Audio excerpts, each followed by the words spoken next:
Welcome to McPlum, simple solutions served daily. You start by preparing images that Google can actually read. Optimize files for web, reduce size without losing visible quality, and save as JPG or PNG. Once done, name files with descriptive keywords separated by hyphens and in lowercase, because file names help search signals. Make sure to add meaningful alt text and a short caption on the page. This tells search engines what the image is about and improves accessibility at the same time. Next, focus on context and metadata so Google understands relevance. You should place images next to clear, keyword-rich paragraphs.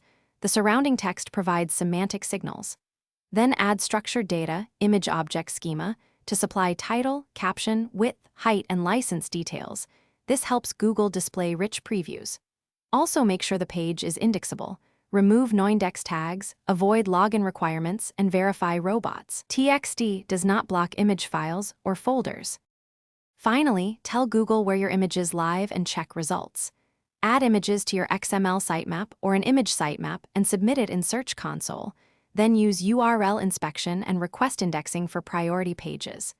Monitor coverage and performance reports to see impressions and click-through rates. If images don't appear, troubleshoot.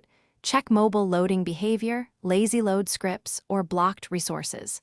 One tip: if indexing fails, temporarily remove lazy loading and request reindexing.